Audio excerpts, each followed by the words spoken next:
초기의 평온, 나의 가족. 저는 대한민국 대구에서 태어나고 자란 평범한 여자 민서입니다. 제가 어린 시절을 보냈던 우리 가족은 넉넉하지는 않았지만 정이 넘치고 평화로운 집이었습니다. 부모님 두 분 다 오랜 시간 중학교 교사로 재직하시면서 정직함과 책임감을 삶의 기준으로 삼으셨고 저와 오빠에게도 항상 바른 길을 가르쳐 주셨죠. 저희 집에는 늘 따뜻한 밥 냄새와 부모님의 웃음소리가 끊이지 않았습니다. 아버지는 과묵하면서도 속이 깊으신 분이라 어려운 일이 생길 때마다 한 발 앞서 저희를 이끌어 주셨습니다. 어머니는 늘 자상하고 부드러운 성품으로 저희 남매를 감싸 안아주셨고 작은 일에도 칭찬과 격려를 아끼지 않으셨죠. 오빠는 저보다 4살 위로 서울에서 의사로 일하며 가끔 주말마다 집에 내려와 가족들의 안부를 챙기곤 했습니다. 오빠와 저는 나이 차이가 있었지만 친구처럼 서로 의지하며 살았고 즐거웠던 추억도 많았어요. 어릴 때는 아버지가 퇴근하고 돌아오는 시간을 손꼽아 기다렸다가 온 가족이 마루에 둘러앉아 도란도란 이야기를 나누곤 했습니다. 저는 어릴 때부터 공부와 미술, 사진 찍기를 좋아했지만 부모님께서는 학창 시절 내내 제가 하고 싶은 일을 마음껏 할 수 있도록 아낌없는 지지와 격려를 보내주셨습니다. 부모님께선 무엇보다 가족이 서로의 힘이 되어야 한다고 항상 말씀하셨고 저는 그런 부모님 밑에서 자란 것이 정말 큰 축복이라고 생각합니다. 방학 되면 아버지께서는 가족 모두를 데리고 근교 산이나 강가로 소풍을 다녀오는 것이 일상이었습니다. 어머니는 집에서도 늘 신선한 재료로 만든 음식을 손수 준비하셨고 아버지는 가족들을 위한 작은 이벤트를 자주 열어주셨어요. 그런 일상이 쌓여 저희 가족만의 소박한 추억이 만들어졌죠. 우리 집에는 크고 화려한 무언가는 없었지만 작은 것들에서 행복을 찾고 가족이 서로를 아끼며 사는 것에 감사함을 느끼는 분위기가 자리 잡고 있었습니다. 아침 저녁으로 식탁에 둘러앉아 하루의 이야기를 나누는 순간 저는 항상 마음 깊이 안도감과 든든함을 느꼈습니다. 특히 부모님께서 서로를 존중하며 배려하는 모습을 지켜보면서 이런 따뜻한 가정을 나중에 꼭 꾸리고 싶다는 바람을 가지기도 했어요. 평범하지만 단단한 가족이 곁에 있다는 것이 얼마나 큰 힘이 되는지 세월이 흐를수록 더 깊이 깨닫게 되었습니다. 평화롭고 조심스럽게 쌓아 올린 가족의 역사는 되었습니다. 이렇게 그 어느 때보다 평온하고 행복했던 저의 가족, 그리고 어린 시절의 기억은 저의 인생에서 무엇과도 바꿀 수 없는 소중한 보물입니다.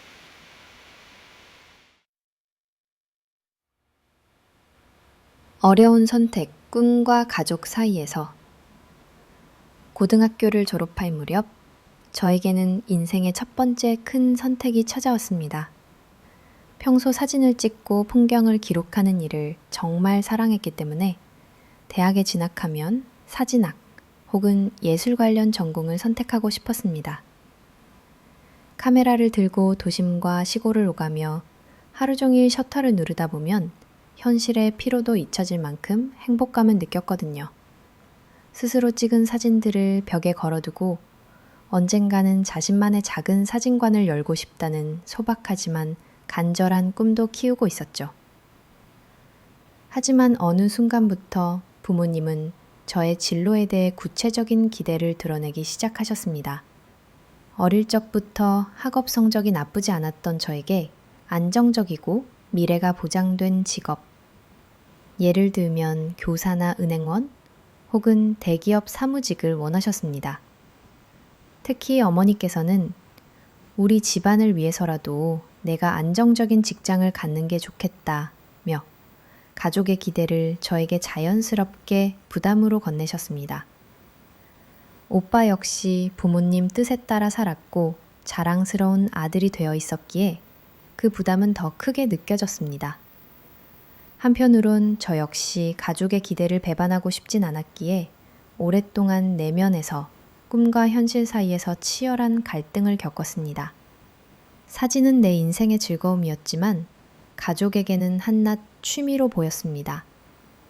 대학 입시 원서를 작성하는 순간까지도 사진학과와 경영 경제학과 지원서 사이에서 몇 번이나 손을 떨렸던 기억이 납니다. 입시가 임박할수록 한밤중에 방 안에 홀로 앉아 수십 번씩 스스로에게 질문하게 되었죠. 결국 입시철 마지막 날 저는 가족의 바람에 따라 상경계 전공을 선택했고 대학 진학 후 꿈을 마음 한켠에 묻어두었습니다. 그렇다고 그 꿈이 완전히 사라지지는 않았어요. 대학에 다니는 내내 주말이면 중고 카메라를 들고 몰래 사진 동아리에 참석했고 틈틈이 명동이나 남산 등 서울 곳곳을 돌며 산책하듯 사진을 찍었습니다. 그렇지만 바쁜 수업, 과제, 그리고 점점 무거워지는 집안의 시선 앞에서 내 꿈을 말하기는 쉽지 않았습니다. 대학 졸업 후 결국 부모님의 바람대로 은행에 취업하게 되었고 안정적인 월급, 평범하지만 정돈된 직장 생활을 시작했습니다. 하지만 저의 내면은 초조하고 미완성된 갈증에 시달렸습니다. 야근 후 집으로 돌아오는 버스에서 창밖을 보며 아직도 저 멀리 어두운 골목길에서 사진기를 들고 있는 또 다른 나를 상상하곤 했습니다. 가끔씩 친구들과 함께 전시회에 가거나 혼자 몰래 작은 사진 공모전에 응모하기도 했지만 가족들 앞에서는 그저 직장에 충실한 딸로 행동했습니다. 내 꿈과 현실의 균형을 맞추는 일이 이토록 힘들 줄 몰랐죠. 특히 명절이면 친척이나 부모님이 저를 자랑스러운 딸이라 부르며 주변에 소개할 때마다 속으로는 말을 삼키고 입가에 웃음을 띄우는 자신이 더 안쓰럽게 느껴졌습니다.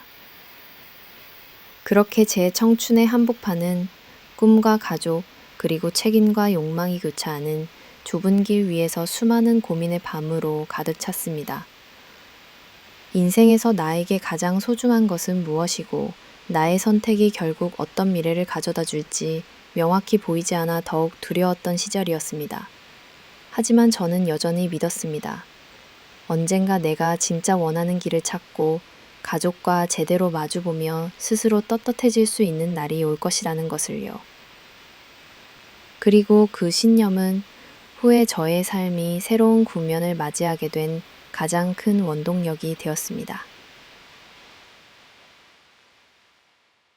그 시절 저는 직장과 집, 반복되는 야근과 명절마다 이어지는 가족의 기대라는 굴레에 갇혀 살아가고 있었죠.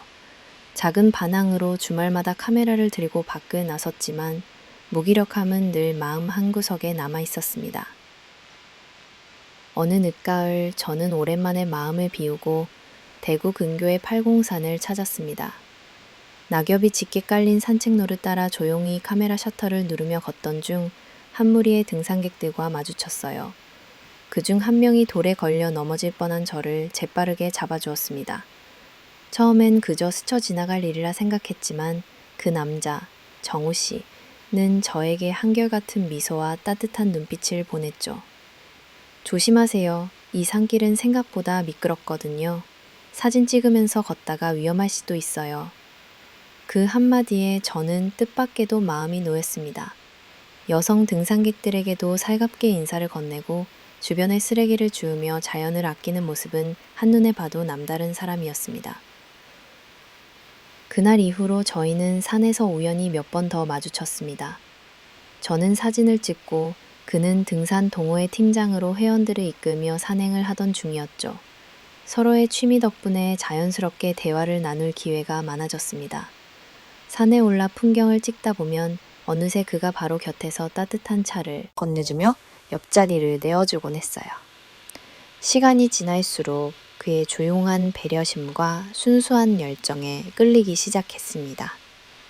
산책로를 함께 걸으며 누구에게도 쉽게 말하지 못한 제 속마음을 털어놓게 되었고, 그 역시 자신의 가족, 일, 인생에 대한 무게를 솔직하게 이야기해 주었습니다. 그는 대기업 정규직이 아닌 체육 지도사로, 때로는 고용이 불안정하기도 했지만 누구보다 삶을 긍정적으로 바라보는 사람이었습니다. 저는 점점 그와 있을 때만큼은 마음의 짐이 사라지는 듯한 평온을 느꼈습니다. 그런 사람과의 만남은 처음이었습니다. 처음에는 단순한 호감으로만 여겼지만 주말이면 그가 보내는 짤막한 안부 문자, 매번 먼 길을 마다하지 않고 카메라를 챙겨 동행자가 되어주는 모습에서 진심이 느껴졌어요. 우리는 평일에는 각자의 일상에 바쁘다가도 주말만 되면 어김없이 새로운 산과 공원을 함께 찾았습니다. 때로는 햇살 좋은 날 야외 벤치에 앉아 컵라면을 나눠 먹으며, 때로는 비 오는 날 덜컥 산중턱 오두막에 피신해 따스한 커피 한 잔을 나누었습니다. 사랑은 그렇게 거창하게 시작되지 않았습니다. 서두르거나 조급해하지도 않았죠. 다만 서로의 삶을 조금씩 이해하고 대화를 나누며 마음이 자연스레 가까워졌습니다. 집에서 돌아오는 버스 안, 머릿속 한쪽에 늘 그의 웃는 얼굴이 떠오르기 시작했고, 힘든 하루 속에서도 정우 씨와의 약속은 가장 큰 위안과 설렘이 되었습니다. 그의 존재는 저에게 새로운 가능성을 일깨워 주었습니다. 자신을 꾸밈없이 드러내는 사람, 상대의 마음을 진심으로 들여다보는 태도, 그리고 어려움 앞에서도 꿋꿋이 삶을 살아가려는 자세. 저는 조금씩 진정한 의미의 동반자가 되고 싶다는 욕구를 키워갔습니다. 첫 데이트에서 그는 네가 사진 속에 담는 아름다움을 함께 바라보고 싶다고 고백했어요. 그 말에 저는 너무나도 오랜만에 가슴이 뛰었습니다. 가족의 기준이나 세상 사람들이 정해놓은 틀 말고 내 삶의 동반자로 삼고 싶은 사람이 처음으로 생긴 거였죠. 이처럼 예상치 못한 운명적 만남은 제 삶의 새로운 빛을 비추기 시작했고, 오랜 갈등과 고민으로 굳어있던 마음을 한 번 더 설레게 만들었습니다. 사랑은 정말 준비되어 있을 때 오지 않고 예상하지 못한 순간에 불쑥 다가온다는 것을 저는 정우 씨를 통해 다시 한번 깨닫게 되었습니다. 수많은 변화와 차이가 저를 기다리고 있었습니다.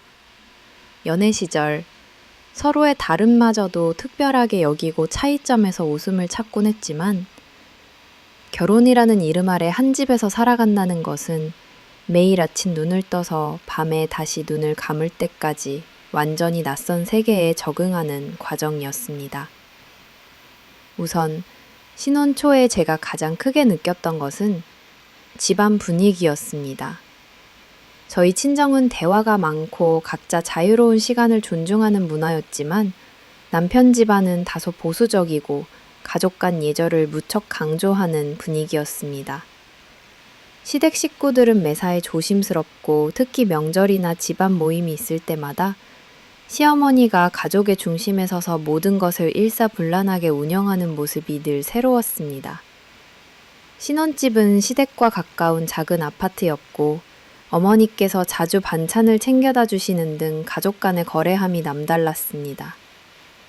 처음에는 이런 살가운 배려가 고마웠지만, 시간이 지나면서 내 공간이 점점 줄어드는 듯한 답답함도 느끼기 시작했습니다. 예를 들어 밤늦게까지 TV를 보고 싶어도 이 집은 일찍 잠드는 게 가족 건강에 좋아요 라며 어머님이 조용히 말씀하셔서 어쩔 수 없이 리모컨을 내려놔야 할 때가 많았죠. 더욱이 남편은 오랜 세월 시어머니께 모든 일정을 맞춰왔기 때문에 주말에도 가족 식사 자리가 먼저 잡히면 저와의 약속도 자연스럽게 양보하곤 했습니다. 결혼 전에는 몰랐던 남편의 이런 집안 우선 성향도 처음에는 이해가 잘 가지 않아 서운했던 적이 많았습니다. 남편과 저는 식습관도 사뭇 달랐습니다. 저는 빵과 샐러드, 커피를 좋아하는 반면 남편은 반드시 쌀밥에 국과 반찬, 국물이 있어야 식사라고 생각했고 그 작은 차이마저 식사 준비에 적지 않은 부담으로 다가왔습니다. 또 하나 의외였던 것은 돈 관리였습니다. 결혼 전에는 각자 알아서 생활비를 썼지만 결혼 이후에는 통장 하나로 식비, 공과금, 각종 보험료까지 꼼꼼히 챙기게 되었죠. 남편은 지출 내역을 꼼꼼히 체크하는 반면 저는 파격적으로 필요한 곳에 먼저 쓰는 성향이어서 작은 것부터 큰 것까지 의견 충돌이 많이 있었습니다. 한 번은 남편이 예고도 없이 친구 점심값을 대신 내주고 들어왔고 저도 혹시 사소한 구매를 대수롭지 않게 넘긴 적이 잦다 보니 작은 오해와 실망이 쌓여가기도 했습니다.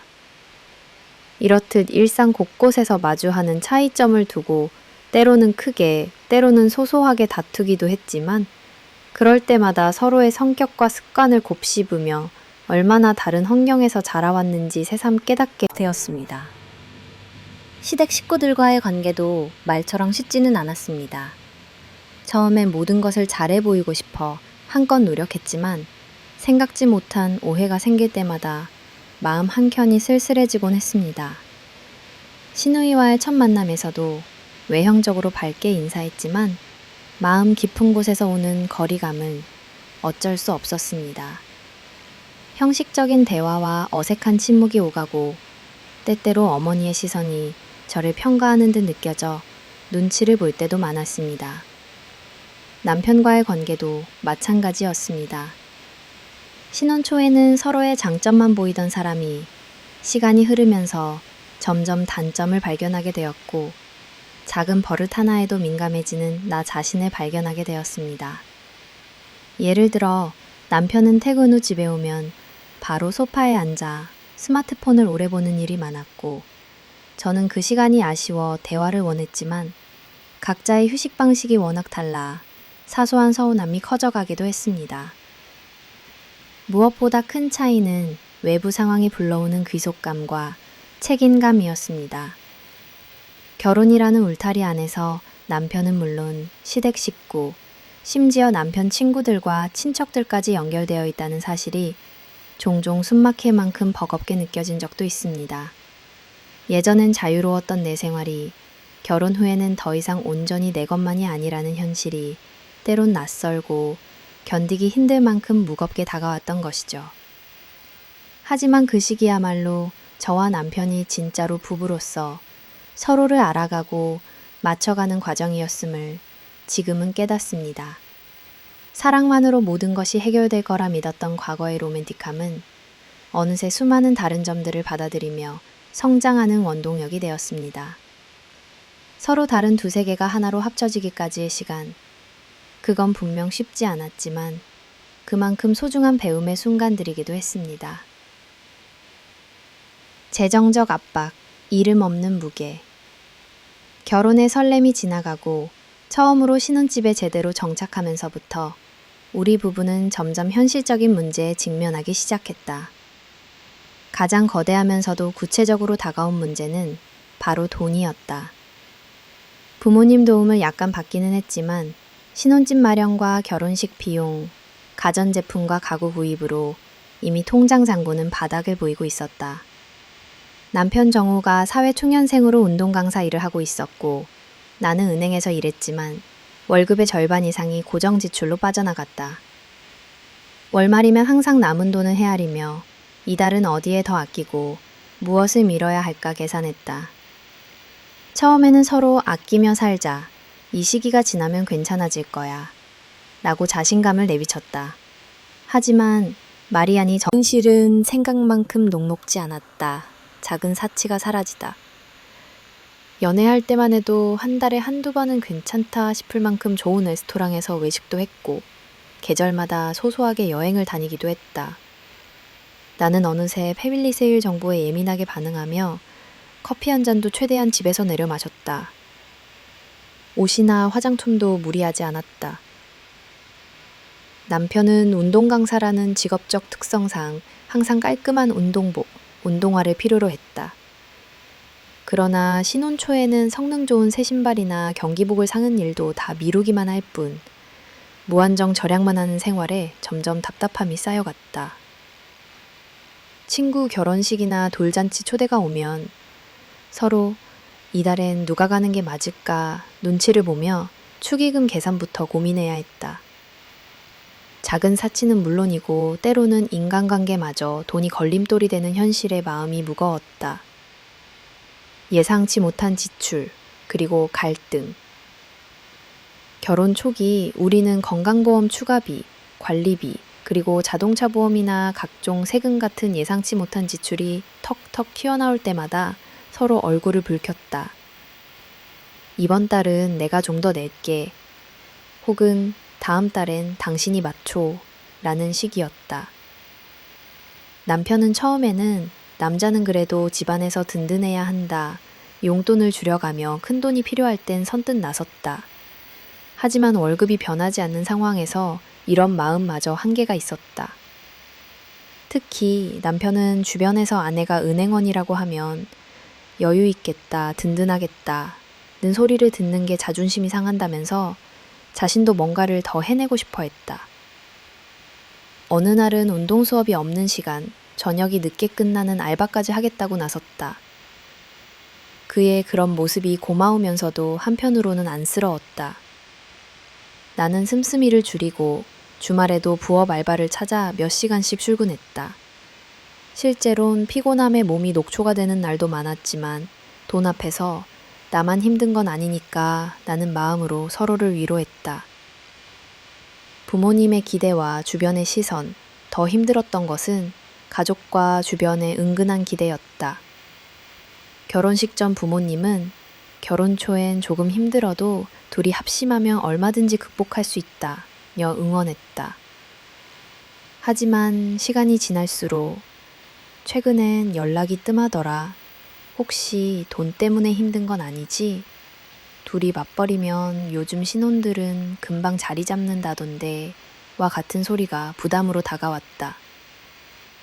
설날 친정집에 모인 자리에서 사촌 언니가 가장 부러운 건 둘이 맞벌이니 얼마나 편하겠어 라고 농담처럼 얘기했는데 나는 순간 얼굴이 달아올랐다. 밖에서 보는 신혼부부의 맞벌이, 그 여유가 우리와는 얼마나 다른 환상인가 깨닫는 순간이었다. 시댁 역시 정우가 운동 강사로 자립해서 장하다라며 격려해주긴 했지만 은근히 그래도 가정은 남편이 책임져야 네가 혹시 힘든 거 있으면 말해라 는 말 끝에 부담을 느꼈다. 남편은 그런 말을 들을 때마다 더 자존심을 세우며 무리하게 일하거나 나 몰래 친구에게 1,000원을 더 쏘는 식으로 은근한 자기만족을 찾기도 했다. 엄밀한 가계부와 반복되는 걱정, 우리 부부는 어느새 가계부를 꼼꼼히 쓰기 시작했다. 월급이 들어오는 날이면 공과금, 대출, 식비, 교통비, 통신비, 보험료, 아파트 관리비, 남편 운동복 교체비 등 필수 지출만 쭉 정리해도 이미 80%가 빠져났다. 남은 돈으로는 예비비와 아주 소소한 여가비, 가끔씩 어쩔 수 없이 생겨나는 각종 경조사비까지 챙겨야 했다. 급작스러운 옛 친구의 결혼 소식이나 회사 동료의 부고장만 날아와도 이번 달은 적자다라는 계산부터 머릿속을 스쳤다. 주로 이런 계산은 내가 맡았기에 늘 가계부 앞에서 한숨이 먼저 나왔다. 하루는 남편이 이렇게 아끼고 고생만 하다가 진짜 우리만 불행해지는 건 아닐까? 라고 말한 적이 있었다. 그때 나는 아무 말도 할 수 없었다. 그저 기운 없이 남편의 얼굴을 바라볼 뿐이었다. 꿈은 멀어지고 현실은 가까워지다. 신혼 초 계획은 2년 안에 저축을 늘려 새 출발을 하자. 둘만의 여행을 떠나자. 조금 더 넓은 집으로 이사가자 등이었지만 재정적 압박은 우리로 하여금 모든 꿈을 뒤로 미루게 했다. 사진 스튜디오를 차리겠다는 내 오랜 꿈도 남편이 자신의 요가 스튜디오를 개업하겠다는 다짐도 모두 언젠가 라는 말로 시작해서 아직은 힘들어 라는 말로 끝났다. 이런 현실이 계속되자 꿈이 점점 추상화되고 생계 문제가 1순위가 되어 한때의 낭만과 설렘은 희미해졌다. 우리가 사랑해서 결혼한 것이 아니라 생활 때문에 함께 버티는 동료가 된 듯한 착각이 들 때도 있었다. 사소한 다툼, 그리고 화해, 반복된 재정적 압박은 우리 사이에 점차 긴장감을 불러왔다. 저녁에 슈퍼마켓에서 장을 보면서도 오늘은 할인 행사만 골라 담아. 아, 그건 그냥 지나치자 같은 말이 일상이 되었고 때로는 눈치 싸움과 침묵이 길어지는 날도 있었다. 남편이 그래도 가끔은 맥주 한 캔이라도 마시면서 이야기하자며 한밤중에 찾아온 편의점 할인 맥주 한 캔이 오히려 작은 사치이자 큰 위로가 되기도 했다.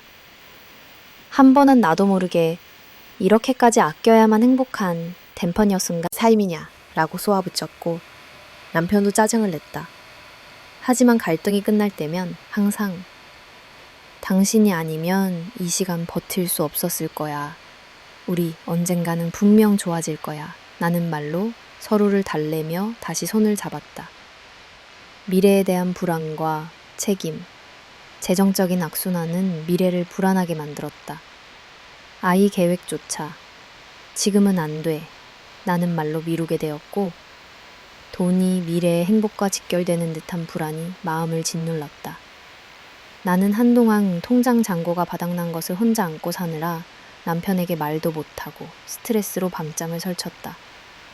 남편도 자신만의 걱정을 털어놓지 않다가 어느 밤 속마음을 털어놓았다. 회사에서 듣는 사소한 말들도 그냥 다 내가 한심해서 그런 것 같아. 우리는 그날 오래도록 서로의 손을 잡고 아무 말 없이 창밖을 바라봤다. 작은 변화와 희망, 그러나 삶은 늘 똑같지만은 않았다.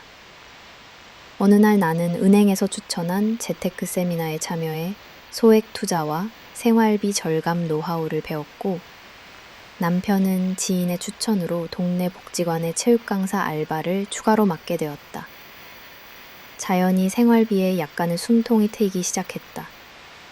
우리는 작은 성취도 꼭 칭찬하며 기록했다. 이번 달은 3만 원이라도 남겼다. 요즘은 집밥이 더 맛있어졌다. 오늘은 비록 한강 산책 하나로 끝났지만 그래도 부부여서 다행이다. 이런 소소한 위로가 쌓이면서 점점 더 서로를 믿고 버틸 수 있었다. 직장에서는 승진 기회가 오진 않았지만 부업으로 사진 클래스 아르바이트를 시작하면서 다시 꿈에 한 걸음씩 다가설 수 있게 됐다. 결혼 생활에 있어 가장 예기치 못한 파도가 가족 바깥에서 온다는 사실을 나는 신혼 몇 년 차에 실감했다. 흔히 결혼 전에는 배우자의 가족이나 집안 형편만이 부부의 단단함을 시험할 거라 생각한다.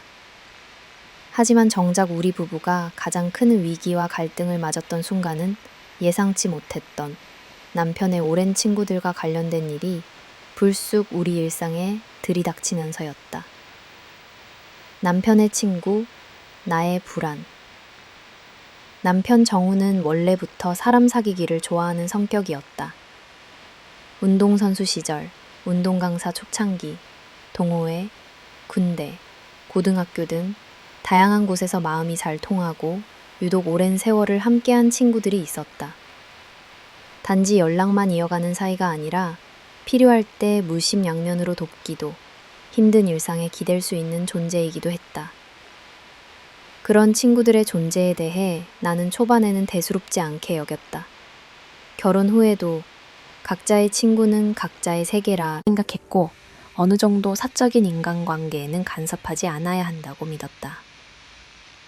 하지만 신혼생활이 점점 현실을 부딪히고 재정적 쪼들림과 가족의 압박이 커질수록 남편이 친구와의 우정에 쏟는 시간과 돈, 정성이라는 것이 그저 취미생활만은 아니라는 생각이 들기 시작했다. 가끔 밤늦게까지 친구들의 고민 상담을 들어주고 갑자기 연락이 와 급하게 뛰어나가기도 하고 어느 날은 급하게 돈이 필요한데 잠깐만 좀 빌려줄 수 있냐는 부탁을 받기도 했다. 물론 남편 또한 이런 부탁을 매번 들어주는 건 아니었지만 그 중에는 특별히 어릴 적부터 각별하게 지낸 절친의 얘기에는 좀처럼 거절을 하지 못했다. 도움과 의리의 경계. 남편에게 친구란 단순히 취미나 대화의 상대, 외로운 시간의 위로자 그 이상이었다. 그는 의리가 빠지면 사람이 아니지라는 말을 종종 입에 달고 살았다. 어느 날은 동네 뜨끈한 국밥집에서 남편과 친구 둘이 소주잔을 부딪히다 들었던 말이 귓가에 남았다. 내가 진짜 힘든 일만 아니면 절대 네 얼굴에 먹칠 안 할게. 그러다 하루 이틀 친구가 힘들다는 소식을 전하면 나는 괜찮으니까 네가 정말 급하면 얼마든지 얘기해. 이렇게 손 내미는 일은 남편에게 너무나 자연스럽고 당연한 일이었다. 나는 남편의 그 따뜻함과 우정의 진심을 모르는 것은 아니었다. 실제로 정우 덕분에 어려움을 이겨낸 친구가 한둘이 아니었고, 그래서 남편을 존중받게 해준 좋은 사람이라는 말 역시 자주 들었다.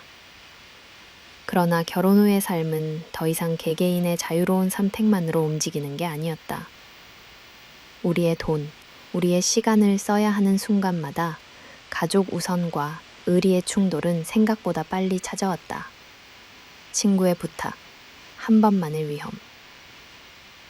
신혼 3년차 어느 봄날, 평소에도 부탁을 잘하는 남편의 오랜 친구가 우리 부부를 찾아왔다.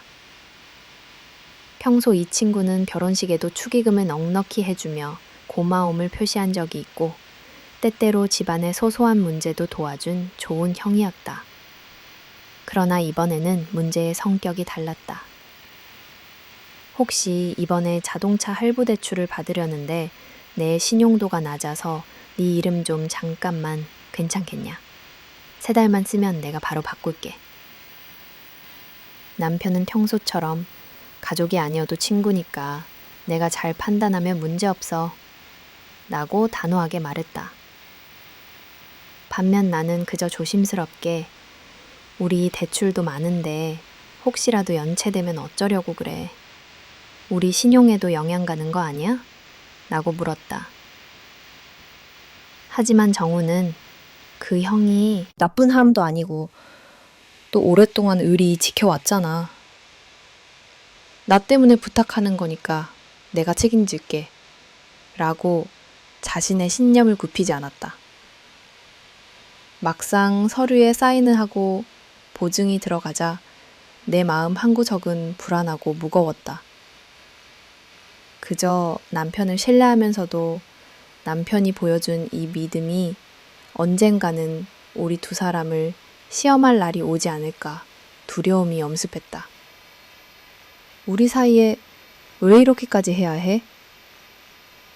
어느 저녁 갑작스럽게 대출금 상환 연체 안내장이 도착했다. 친구가 약속했던 기간에 송금을 미뤘고 결국 사정이 좀 생겼으니까 조금만 더 기다려달라는 연락만 남겼다. 나는 남편에게 이건 네 개인적인 문제가 아니야. 가족에 영향을 미치는 거야. 라고 목소리를 높였다. 남편은 잠시 입을 다물었고 나도 한참을 울먹이다가 결국 만약 이런 식으로 계속되면 나는 당신을 믿지 못할 것 같아 라고 말해버렸다. 그때부터 우리는 예전과는 다른 분위기 속에서 일상을 버텨야 했다. 서로의 작은 말투, 습관, 행동 하나하나에 괜한 서운함과 불신이 스며들었다. 남편은 괜히 내 눈치를 보거나 무언가 숨기는 듯한 태도를 보였고 나 역시 남편이 핸드폰을 볼 때마다 혹시 또 다른 친구 일이 있지는 않나 불안한 생각에 사로잡혔다. 친구와 신뢰, 가족과 책임이 얽혀버린 이 책임 없는 무게가 얼마나 부부 사이를 잠식시킬 수 있는지 나는 그때 처음 깨달았다. 정의와 현실의 틈에서 시간이 지나면서 남편도 자신의 선택이 내게 어떤 상처가 됐는지 조금씩 알게 된 듯 했다. 결국 어느 날 늦은 밤, 그는 조용히 내 옆에 앉아. 내가 너무 단순하게 친구만 생각했던 것 같다. 이제부터는 네 의견도 무조건 같이 듣고 결정하겠다고 사과했다. 나는 그 말을 들으며 마음 한켠이 풀리면서도 동시에 부부로 산다는 것은 서로 각자의 의리만큼이나 가족을 지키기 위한 새로운 약속을 세워가야 한다는 사실을 뼈저리게 느꼈다.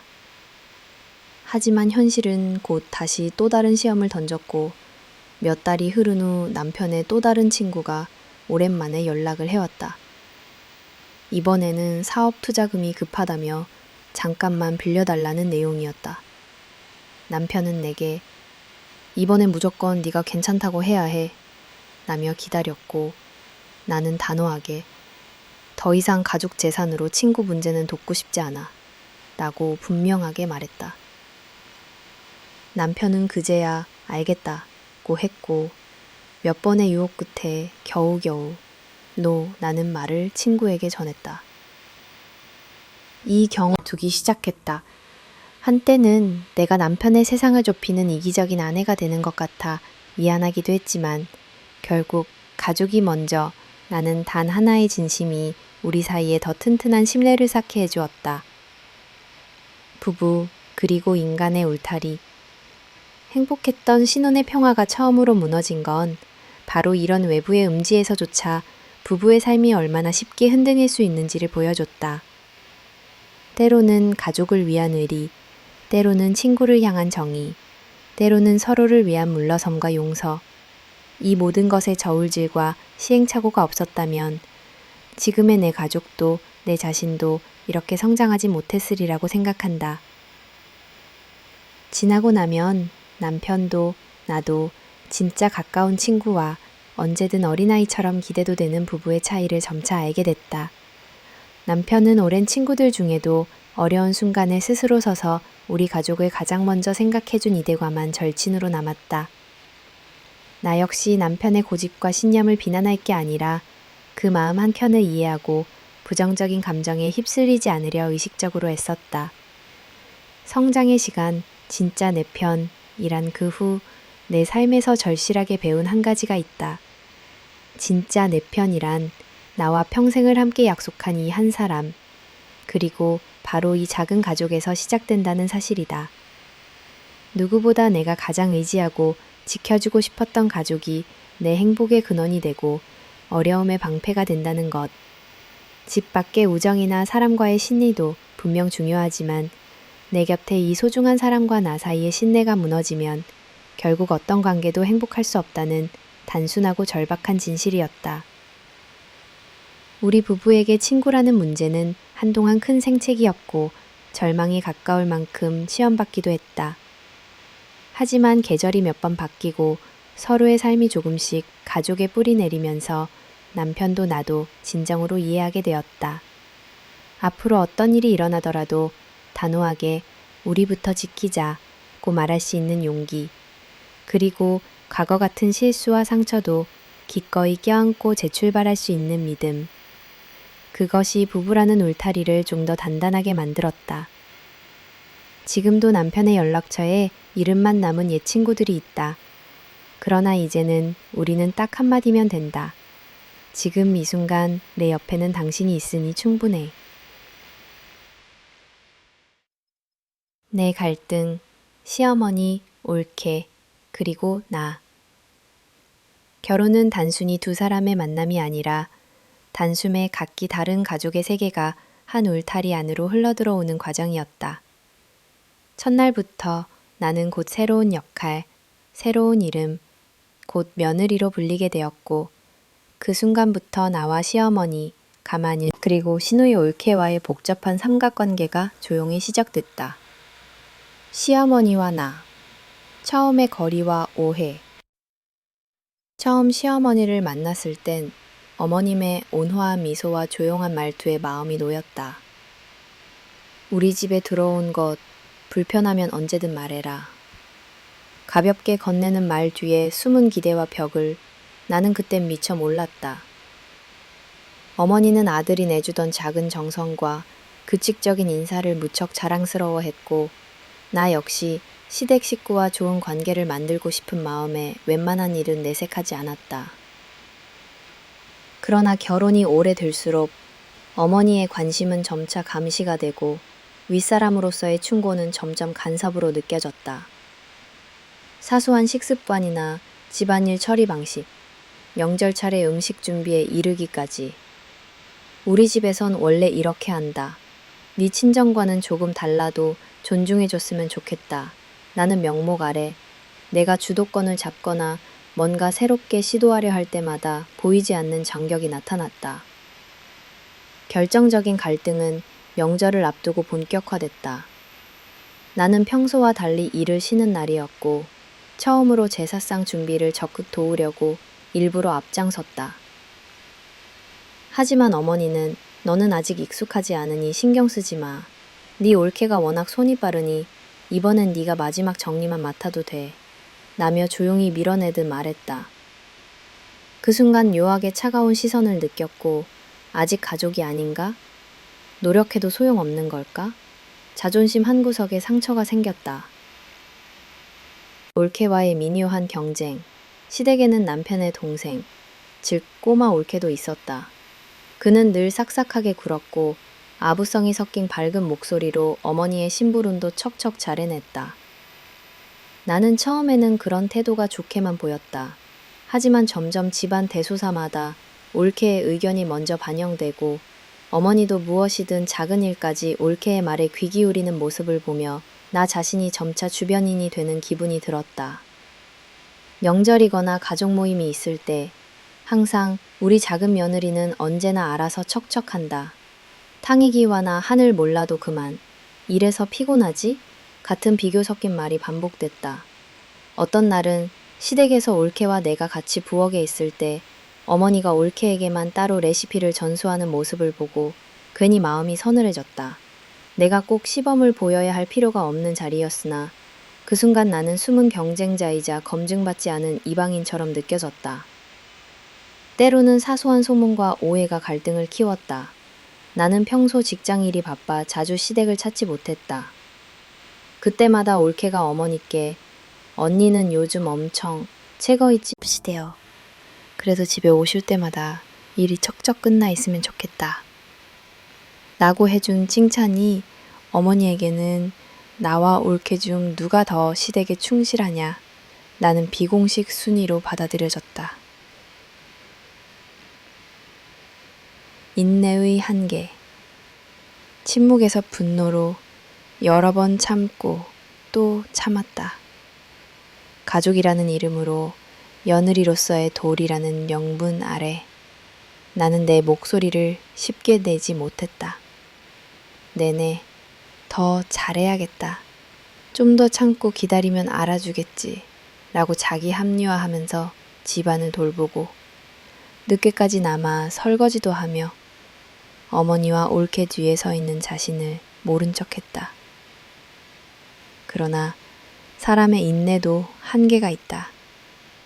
어느 날 나도 모르게 쌓인 불만이 폭발했다. 마침 어머니께서 요즘은 우리 집안이 더 잘 되는 것도 올케 덕분이야. 넌 바쁘더라도 좀 본받으면 좋겠구나. 라고 하셨다. 그 순간 가슴이 답답해지고 왜 내 노력을 이해해주지 않을까? 깊은 괴로움이 밀려왔다. 화를 내지는 못하고 조용히 방으로 들어와 오랫동안 눈물을 흘렸다. 어머니와의 대화에서 한 번은 용기를 내어 말을 꺼냈다. 어머니, 저도 노력하고 있어요. 잘하고 싶은데 아직 서툴러서 꼭 비교하시지 않으셔도 좋아요. 하지만 어머니는 서운하면 안 되지. 세상엔 서운한 일 더 많단다. 엄마 말은 그냥 참고만 해. 라고 무미건조하게 답했다. 남편과의 상담, 그리고 고독, 어려움을 혼자 안고 있다가 결국 남편에게 속내를 털어놓았다. 남편은 엄마 성격이 원래 그렇잖아. 너무 마음 쓰지 마. 라며 대수롭지 않게 넘기려 했다. 넌 우리 집이랑 아직 좀 덜 친해서 그래. 더 다가가려는 마음만 보이면 엄마도 언젠간 인정해 줄 거야. 그 말에 더 서러워져. 경제 문제도 힘든데 시댁 문제까지 내 몫인가 하는 외로움과 부담감으로 한동안 잠들기 힘든 밤을 겪었다. 그래도 가족의 평화를 위해, 아이를 위해 난 다시 평온한 척, 무표정한 얼굴로 시댁의 각종 모임에 참여하고 명절에도 꿋꿋이 일손을 거들었다. 그렇게 쌓인 날들이 켜켜이 쌓여 어느샌가 내 웃음 많은 표정, 솔직한 감정은 없어졌다. 시댁의 편견과 묵시적 질서. 시댁에는 일정한 질서가 있다. 며느리끼리 경쟁하는 분위기, 어머니 옆자리에서 올케와 나누는 속삭임, 나를 향한 묵묵한 시선까지. 겉으로는 화목하고 웃음이 넘치는 가정처럼 보이지만 제안하는 의견은 늘 경험이 없어서 그래 라며 대수롭지 않게 흘러가곤 했다. 심지어 한 번은 고부 갈등을 우려해 일부러 어머니와 올케 앞에서 밝게 행동했는데 돌아오는 길 올케가 뒤에서 언니 오늘은 너무 힘들지 마세요. 그냥 시키는 것만 하면 돼요. 라고 웃으며 위로했다는 듯 사실상 경계를 그었다. 파국의 위기, 그리고 다시 본가로 완제하 시. 갈등이 극에 달하던 어느 날 내 건강까지 나빠지자 이대로는 안 되겠다 싶었다. 결국 친정에 며칠 머무르며 부모님께 처음으로 눈물로 하소연했다. 어머니께서는 며느리가 꼭 만만해서 시댁이 함부로 대하는 건 아니야. 네가 네 자신을 더 당당히 지켜야 해. 라며 응원해 주셨다. 며칠 후 집에 돌아와 남편과 심각한 대화를 나누었다. 이제는 내가 나서서 시댁에 내 입장 제대로 전할 거야. 지금까지 참고 있었지만 더는 못하겠어. 필요하다면 당분간 시댁과 거리도 두고 우리 가족 먼저 챙길게. 남편도 처음엔 당황했으나 내 마음을 진지하게 듣고 나서야 미안하다. 네가 이렇게까지 힘든 줄 몰랐어. 앞으로는 엄마한테도 내 생각 분명하게 말할게. 라고 약속했다. 자기 주장과 변화의 시작. 그날 후로 나는 시댁 식구들과 대화할 때 전보다는 조금 더 당당하게 내 생각을 밝혔다. 저는 이 방법이 더 편해요. 오늘은 좀 힘드니 올케가 부족한 부분 도와주시면 좋겠어요. 같이 솔직하게 의견을 말하기 시작했다. 비난과 불편한 표정이 늘었지만 그래도 내 목소리를 내고 나면 이상하게 마음이 한결 편했다. 점차 올케도 나와의 경쟁 대신 각자 역할에 충실하며 때로는 나에게 조용히 고민을 털어놓는 일이 많아졌다. 어머니와도 차츰 날씨와 시사, 아이 이야기 등 가벼운 주제로 소통하는 시간을 만들어 왔다. 단단해진 내면, 가족의 새로운 형태. 긴 시간의 시댁 갈등을 겪으며 나는 많은 것을 배웠다. 내가 아무리 참고 양보해도 상대가 나를 온전히 받아들이지 않으면 진정한 가족이 될 수 없다는 것. 또 가정 내에서는 내 목소리를 어설프게 숨기는 것보다 솔직하게 감정과 경계를 밝히는 것이 오히려 평화를 가져다 준다는 사실도 깨달았다. 시간은 조금씩 흘렀고 어머니도 예전처럼 엄격하게 굴지 않고 나와 남편의 경계와 독립성을 조금씩 이해하는 듯한 태도를 보였다. 올케도 자신의 고민을 나누며 나와 한 팀이 되어 서로의 부족한 부분을 채워주었다. 이제는 과거처럼 자신을 혹사하지 않고 가족 모두가 조금은 덜 완벽해도 더 편안할 수 있다는 것을 알게 되었다. 시집살이란 참는 것만이 능사가 아님을 가족 안에서도 나라는 존재가 얼마나 소중한지를 배운 시간이었다. 끝없는 빚과 친구의 배신, 희망을 안고 시작했던 결혼 생활이 고난의 늪에 빠진 건 아주 사소하고 인간적인 약점에서 비롯되었다. 남편의 오래된 친구, 몇 차례의 도움을 넘어선 위험한 보증, 그리고 그로 인해 닥친 재정 파탄과 회복의 여정. 나, 남편, 그리고 우리 가족은 한동안 이름 없는 고통의 심연을 건너야 했다. 불안의 씨앗, 방심이 남긴 상처. 이미 여러 번 경험했음에도 남편 정우는 친구의 의리를 쉽게 끊지 못했다. 앞서 한번 친구의 대출 보증으로 불안하고 다툼 가득한 시간을 보낸 뒤에도 그는 결국 다시 용기를 내서 친구의 부탁을 받아들였다. 이번만 도와주면 형이 절대 네 얼굴에 먹칠하지 않는다. 세상에서 나만큼 네 우정을 생각하는 사람이 있겠어? 친구의 달콤한 말 속에 남편은 마지막이라고 믿으며 또다시 자신의 이름을 내어주었다. 나는 처음 그 사실을 알았을 때 이미 늦은 후였다. 남편이 나서서 절대 문제없다고 했던 그 약속조차 믿을 수 없었다. 만약 이번에도 문제가 생기면 우리 인생이 송두리째 흔들릴 수 있다는 걸 알고 있어? 나는 조심스럽게 그러나 단호하게 물었지만 남편은 축 처진 목소리로 대답했다. 내가 판단한 일이야. 잘못되면 내가 책임질게. 미안해. 배신, 그리고 현실의 추락. 시간은 흐르고 예상대로 비극은 현실이 되었다. 몇 개월 뒤 갑자기 날아든 대출금 연체 안내서와 신용카드 사용 정지 통보는 우리 가족의 일상을 한순간에 뒤집었다. 친구는 처음엔 곧 갚겠다고 약속했으나 점점 연락이 뜸해지더니 화급한 날에는 아예 모습을 감췄다. 남편이 수차례 전화하고 직접 찾아가 보았지만 그의 집은 이미 텅 비어 있었다. 설마 그렇게까지 할 사람이 아니야. 남편은 현실을 받아들이지 못했다. 하지만 계좌엔 찍히지 않는 입금, 신용등급 하락 문자, 새로운 연체 고지서, 각종 소액 채권자의 독촉 전화, 끝없는 부담이 우리 생활을 집어삼키기 시작했다. 통장에는 늘 마이너스가 따라붙고 내 이름으로도 신용카드 연장이 거부되면서 나는 처음으로 진짜 빚쟁이의 아내가 되었다. 고통의 일상, 부끄러움과 분노. 그때부터의 일상은 차디찬 두려움과 모욕감, 고립감으로 이루어졌다. 은행에서 일하던 나는 동료와 상사, 심지어 평소 자주 찾던 단골 식당마저 꺼리게 됐다. 어쩌다 동창 모임에서 살림은 괜찮냐는 한마디만 들어도 얼굴이 화끈거렸다. 시댁에서는 분위기가 냉랭해졌고 친정에서는 그래도 남편 사람은 믿음이 있는 줄 알았더니 라는 실망 섞인 말이 따라왔다. 무엇보다 자존심이 무너진 것은 남편의 모습이었다. 그는 평소보다 일찍 일어나 집안일까지 거들려 애썼지만 한참씩 멍하니 창밖을 보거나 갑자기 화를 내고 방에 들어가 문을 쾅 닫는 일이 잦아졌다.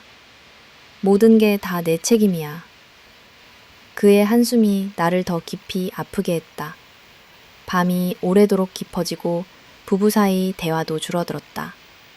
이젠 어떻게 해야 해? 나는 나지막이 물었지만 남편조차 대답을 하지 못했다.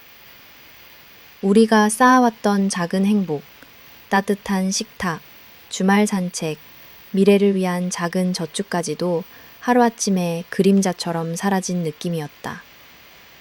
생존을 위한 선택, 극한의 절약과 이중노동, 신용불량자가 될까 두려웠던 나는 은행에 직접 찾아가 가만히 머리를 조아려 채무조정 상담을 청해야 했다. 직장을 그만두면 오히려 신용불이익이 더 크니까 일단은 월급 받으세요.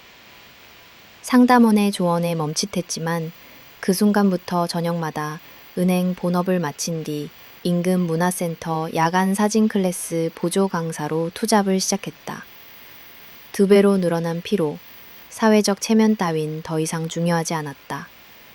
아침 일찍 남편 도시락을 싸고 딸을 학교에 보내고 잠시라도 눈을 붙이면 어느새 수업 시작을 알리는 알람이 울렸다. 엄마, 오늘 또 늦게 들어와? 아이의 기대를 실망으로 바꾼 날은 손에 꼽을 수 없을 만큼 많아졌다. 집안 수입이 줄어드니 식비도 반으로 줄이고 남편 운동 강사 유니폼도 더 이상 새 것으로 사주지 못했다. 몇 번은 남편이 나라도 야간 알바를 구해볼까? 묻기도 했지만 실제로는 쉽지 않았다. 이미 친구 거래의 배신으로 남편 신용이 완전히 떨어진 터라 많은 곳에서 전과자처럼 취급받기도 했다. 남편의 고통, 가족 관계의 균열, 가장 아팠던 건 남편이 자기 자신을 누구보다 심하게 책망하고 있다는 사실이었다. 한때 든든하던 남편의 모습이 점점 집에 짐이 되는 남자로 자신의 위상을 끌어내렸고 내 친구나 친척의 직설적인 시선을 견뎌야만 했다. 딸아이의 학교에서 연락이 오면 혹시 학비가 밀렸냐는 걱정 어린 목소리에 또 한 번 쥐구멍에라도 숨고 싶었다. 시댁과의 관계는 더욱 어려워졌다. 시어머니는 처음엔 정호가 의리로 그런 거니 네가 이해해야지 라고 했지만 시간이 지날수록 이제 더 이상 우리도 도와줄 수 없다는 단호한 태도로 바뀌었다. 남편 동생들은 집에 들러도 어색하게 눈치를 보고 어느 순간부터 가족 모임에서도 우리가 있는 자리가 무겁게 느껴졌다. 마음의 벽, 그리고 부부의 전환점, 교차하는 분노와 실망, 좌절, 때로는 극단적인 선택까지도 스치고 지나갔지만 나는 결국 내 아이, 나 자신, 그리고 아직 남은 가족을 위해 다시 일어서야 했다. 한밤중 부엌에서 설거지를 하다가 남편과 마주쳤을 때 나는 조용히 말했다. 우린 더 이상 책임을 회피할 수 없어. 내가 힘들 땐 당신이 힘들 땐 내가. 그렇게 버텨야 하지 않을까? 남편은 몇 차례 눈을 감고 말없이 고개를 끄덕였다. 그날 이후 우리는 매주 함께 가계부를 쓰고 불필요한 지출을 하나씩 줄였으며 딸에게도 상황을 천천히 설명했다. 엄마 아빠가 조금 힘드니까 네가 이해해주면 고맙겠어. 어린 딸은 처음엔 잘 모르겠다는 얼굴을 했지만 다음 주 용돈을 반으로 자르고 도시락 반찬에 불평하지 않으면서 묵묵히 동참했다. 배신을 경험한 후 인간에 대한 회의와 성장, 문제의 친구는 여전히 연락이 닿지 않았다. 어느 날 남편이 만약 형이 내 인생을 이렇게까지 망칠 줄 알았으면 결코 그때 이름을 빌려주지 않았을 거야. 라고 중얼거리듯 말했다. 나는 남편을 처음으로 탓하지 않았다. 오히려 지독한 삶의 사기와 그 뒤에 남아있는 고통스러운 교훈이 앞으로 우리가 살아갈 인생에 무엇보다 값진 경계선이 되리란 씁쓸한 희망도 품게 됐다. 그 배신 이후 우리는 더 이상 주변의 부탁에 쉽게 붕괴되지 않았고 무엇보다 가족 내에서의 경계와 원칙, 누구도 우리를 대신해 무모한 신용을 주지 않으리라는 다짐을 세우게 됐다. 느리지만 견고한 회복, 다시 세워지는 삶. 시간은 지독했다. 1년, 2년이 지나도 돈 문제는 쉽사리 풀리지 않았다. 나는 은행에서도 시간이 더 필요하다고 호소해야 했고 남편은 낮에는 체육 수업, 밤에는 동네 편의점 배달 아르바이트까지 하면서 겨우겨우 생활을 이어갔다. 그러나 언젠가부터 조그마한 변화가 생겼다. 부부 사이에 다시 대화가 오가고 딸의 학교에서 요즘도 힘드시냐?는 질문에 조금은 밝게 답할 수 있게 됐다. 나는 직장에서 촉탁지기 됐지만 저녁 사진 아르바이트로 다시 내 꿈에 조금씩 다가갈 용기도 얻었다. 남편은 작은 동호회에서 등산을 가르치나 여러 어르신들과 어울리며 자존감을 조금씩 회복했다. 매번 실패와 좌절 끝에도 우리 가족이란 이름만큼은 빛나야 한다는 각오로 다시 살아갔다. 결론. 상처를 내딛는 용기. 결국 친구의 배신과 인생에 씻을 수 없는 상처를 남겼지만 그 상처를 딛고 다시 올라선 경험이야말로 내 인생에서 가장 값지고 단단한 뿌리가 됐다. 나는 남편이 진심으로 후회하고 두려움 대신 가족을 지키기 위해 변해가는 모습을 보며 이루 말할 수 없는 슬픔과 함께 묘한 안도감을 느꼈다. 지금 이제 나는 더 이상 누구의 부탁에도 쉽게 무너지지 않는다. 빚에 덮쳐 울던 밤을 기억하며 내 옆에 작은 가족부터 다시 지키는 것, 그것이 진짜 삶이고 진짜 행복임을 배웠다. 참을성의 한계, 중대한 결단, 나락, 내면의 목소리가 깨어나다. 지속된 위기와 고통 그리고 실패의 시간은 종종 인간의 본성을 극한까지 밀어붙인다. 결혼 이후 수년간 재정적 파탄, 친구의 배신, 시댁 내 갈등, 부부간의 서운함과 반복되는 좌절 앞에 나는 점점 침묵의 안개 속에 빠져들었다. 처음 결혼을 결정했던 그 설렘과 희망은 어느덧 내 안의 버팀목이 아니라 거대한 무게처럼 느껴지고 있었다. 하루하루 반복되는 피로, 직장과 집을 오가며 버텨온 내 자신이 이제는 한계에 다다랐다. 아침에 눈을 뜨면 극심한 무기력에 휩싸였고 남편과 대화할 때조차 매사에 냉소적이고 쌀쌀맞은 표정이 먼저 나왔다. 남편에게 상처가 될 걸 알지만 나는 더 이상 모든 걸 참으며 미소만 지을 수는 없었다.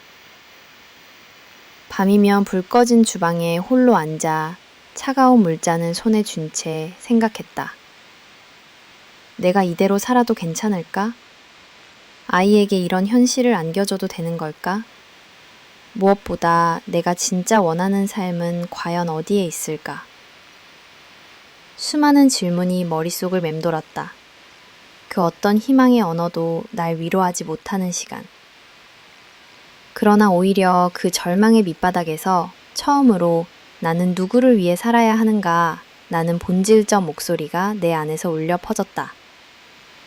신체와 정신, 동시에 무너져가다. 심리적 자괴감은 곧 신체적 한계로 이어졌다. 자주 두통이 왔고 이유 없는 불면, 속쓰림과 소화불량, 피부 트러블, 이유 없는 눈물. 아내와 엄마, 며느리, 은행 직원, 딸이라는 이름 아래 내가 감당해야 하는 모든 역할의 벽이 나를 짓눌렀다. 회사에서는 실수 하나에도 불안에 떨고 집에 돌아와도 쉬지 못했다. 남편이 밤늦게까지 힘들게 아르바이트를 하고 무기력한 표정으로 귀가하는 모습을 맞이하는 일도 딸아이에게 괜찮다고 말하는 위태로운 미소도 점점 견딜 수 없었다. 친정에조차 연락을 자주 하기가 꺼려졌다. 부모님이 그래도 너는 내 안의 한계가 이미 넘어섰음을 누구보다 절실히 깨달았다. 처음으로 내 삶을 향해 말하다. 그날 밤 나는 모든 걸 걸고 남편에게 속마음을 꺼냈다. 정우야, 나 이제는 더 못 버틸 것 같아. 지금까지 참고 또 참았지만 진짜로 더는 못하겠어. 우리 이렇게 계속 가면 언젠가 둘 다 망가진 채로 아이에게조차 짐이 될지도 몰라. 제발 이번엔 진심으로 내 뜻을 존중해줘. 남편은 그제야 내 눈을 똑바로 바라봤다. 평소의 미안한 표정이 아니라 어딘가 두려움이 묻어났지만 동시에 내 절박함이 전해진 걸 느꼈다. 그래, 내 말이 맞아. 나도 계속 너만 의지하고 네가 다 감당하길 바랐던 것 같아. 우리 둘 다 이제 멈추고 새로 시작해볼 방법을 찾자. 그제야 나는 눈물을 쏟으며 처음으로 내 결정을 직접 말로 선언했다. 결단, 일도 가정도 바꿔내다. 그 첫 번째 결단은 오랜 시간 다녔던 은행 직장에서 퇴직을 결정하는 것이었다. 사방에서 그래도 정년까지 다녀야 한다. 불안정한 외벌이는 위험하다. 내가 나가면 가족이 더 힘들지 않냐? 는 말이 쏟아졌다. 하지만 나는 그 모든 충고와 시선을 뒤로하고 나는 나 자신을 지키기 위해 그리고 우리 가족이 진정 변화하기 위해 이 자리에서 떠납니다. 라며 차분히 사직서를 냈다. 퇴직 후 며칠 동안 온 집안의 정적만이 감돌았다. 나보다도 남편이 더 불안해하며 새 직장 알아보는 거야? 잠시 쉬다 다시 생각해도 돼. 라며 말을 아꼈다. 그러나 나는 이번엔 누구보다 굳은 결심을 품고 오랜 취미였던 사진에 더 진지하게 뛰어들었다. 지역 문화센터, 아동센터, 각종 온라인 커뮤니티까지 쉴 새 없이 강의 이력서를 넣었고 틈틈이 소규모 돌잔치 야외 촬영 알바도 시작했다. 이 일을 언제까지 얼마나 수입이 될지 모르는 불확실성이 컸지만 내 손끝에서 살아나는 사진 한 장, 누군가가 웃으며 만족해하는 그 순간은 은행원 시절의 기계적인 보람과는 완전히 달랐다. 엄마이자 아내, 그리고 한 명의 주체적 인간으로 나의 변화는 가족에도 서서히 파동을 일으켰다. 딸아이는 처음엔 우리 집 이제 가난해지는 거야? 라고 불안하게 물었다. 남편은 당분간 사치스러운 외식도 여유도 모두 내려놓았지만 적어도 아내가 울지 않는다. 조금씩 주도적으로 변한다는 사실에 안도했다. 가장 큰 변화는 시댁을 대하는 태도였다. 그동안 시동적으로 따라만 갔던 명절, 가족 모임, 집안 행사 자리에서 나는 더 이상 눈치만 보지 않았다. 참석 못합니다. 저는 이번에 제 일이 있어 따로 움직일게요. 나는 말을 처음으로 똑부러지게 했고 남편 역시 그 자리에 함께했다. 시어머니는 며느리가 왜 이렇게 변했냐며 서운함을 표했지만 오히려 남편이 이제는 제 아내도 자기 삶을 우선할 수 있게 해주세요. 엄마, 우리도 더 이상 힘겨운 부탁은 어렵습니다. 라고 말했다. 그 순간, 비로소 결혼 이후 계속 쌓여오던 가족 내 권력 구도의 실타래가 조금씩 풀리는 듯한 느낌이 들었다. 내일의 두려움 넘어 선택의 용기, 변화의 길은 결코 순탄하지 않았다. 수입이 반토막이 되거나 맡은 일이 기대만큼 되지 않을 때 이 선택이 옳았을까? 란 불안과 후회를 수도 없이 마주했다. 심지어 친구들조차 내가 원래 그런 거 아니잖아. 은행원 타이틀 버리는 게 쉬웠냐? 라며 안타까워했다. 하지만 그런 모든 순간에도 나는 더 이상 눈물로만 하루를 버티지 않았다. 바로 내 의지, 내 결단으로 하루하루를 살아내는 기분, 그리고 내 손으로 만들어가는 작은 성공의 경험이 어느새 스스로를 지탱하는 힘이 되어 주었다. 남편 역시 점점 각성했다. 친구들에게 이젠 돈, 보증 부탁은 절대 안 한다. 우리 가족이 내 인생 최우선. 이라며 직접 경계를 세웠다. 부부가 더 깊게 대화하고 딸아이와도 진솔하게 집안 상황을 공유하며 한 가족으로 묶이는 결속력이 자라났다. 새로운 길 위에서 그리고 다시 빛나는 일상. 몇 달의 고통 끝에 나와 남편, 딸, 그리고 우리 집은 비로소 서서히 평온에 가까워지는 작은 변화를 느끼기 시작했다. 나는 사진 강사로 작은 스튜디오의 반장으로 다시 한번 새로운 자기 길을 만들고 있었다. 남편은 자신이 좋아하던 등산을 살려 동네 주민회관에서 등산클럽 지도 강사로 인정받기 시작해 낮은 수입이지만 자존감은 이전과 비교할 수 없을 만큼 높아졌다. 언젠가 퇴근 후 저녁상에 둘러앉아 남편이 이렇게 말했다. 그때 너가 진짜 용기를 내주지 않았으면 우리 삶은 영영 그늘에서 벗어나지 못했을 거야. 딸아이는 내가 보기엔 엄마 아빠가 원래보다 더 행복해 보여. 하고 웃었다. 나는 그제야 진정한 결단이란 무엇을 가족과 나 자신에게 다시 다짐한다. 아무리 힘겨운 세월이 오더라도 나 자신을 잃지 않겠다. 더는 타인의 잣대와 희생의 이름으로 내 하루를 포기하지 않겠다. 내 의지, 내 목소리, 내 행복을 지킬 수 있는 일. 오늘만큼은 꼭 살아내겠다. 이 선언 하나로 나는 인생의 두 번째 봄, 마침내 환한 빛을 다시 마주하고 있다.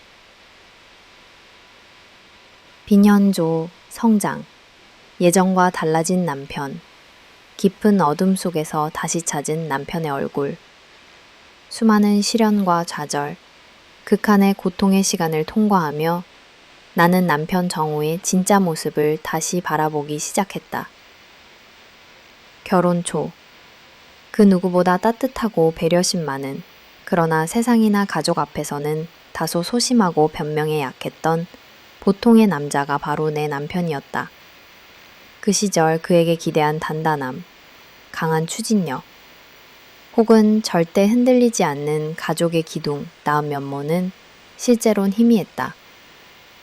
경제적 파탄, 실직과 빚, 친구의 배신, 시부모와의 갈등, 그리고 나 자신의 좌절이 눈덩이처럼 불어나던 시간들에서 나는 왜 나만 이토록 버텨야 하는지 원망과 비난, 자기 연민에 빠져들기도 했다. 그러나 이제 그 말로 다 할 수 없는 시련의 끝에서 마주하는 남편은 분명 예전과 달랐다. 무엇이 그를 이렇게 바꿔놓았을까? 단지 환경이 변했기 때문이었을까? 아니면 가족을 지키는 절박함, 스스로의 인생에 대한 책임감이 새로운 힘을 부여한 것일까? 용서와 자기 반성의 시간, 거듭된 좌절 앞에 서 있던 시간 동안 정우는 오랜 침묵 끝에 처음으로 내 앞에서 눈물을 흘렸다. 그는 자신의 미숙했던 결정을 후회한다고, 내게 너무 기대기만 했던 자신이 미웠다고, 그리고 다시는 친구의 부탁이나 누군가의 시선에 흔들리지 않겠노라고 약속했다. 그 순간 나는 남편을 처음 약한 인간으로서 이해하게 됐다. 남자가 늘 강할 필요는 없다는 것을, 진짜 성장은 실수와 무너짐 이후에 찾아온다는 것을 그제야 깨달았다. 정우는 자신의 과오를 정직하게 바라보고 변명하지 않았다. 오히려 내게 이제부터라도 가정을 지키는 데 있어 너와 함께 두려움을 책임지겠다고 했다.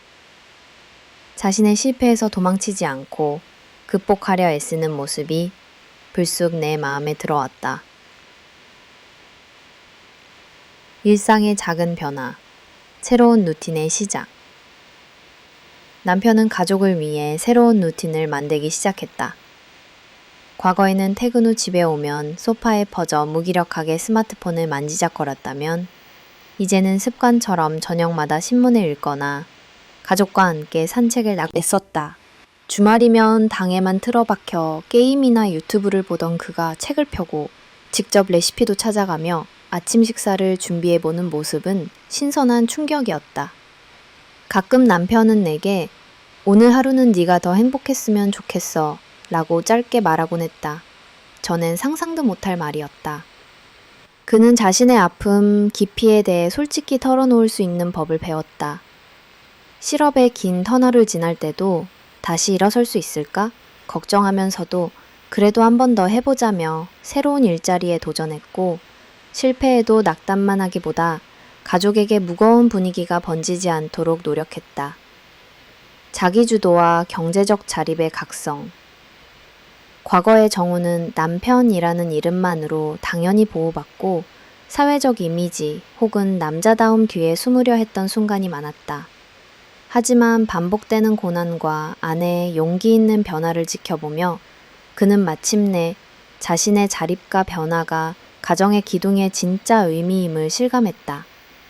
남편은 체육인으로 자신의 전문성을 되찾으려 낮에는 공공복지관 교양 강사, 저녁에는 동네 작은 산악회 등산 리더, 주말엔 어린이 스포츠 지도 등 새로운 분야에도 부딪혔다.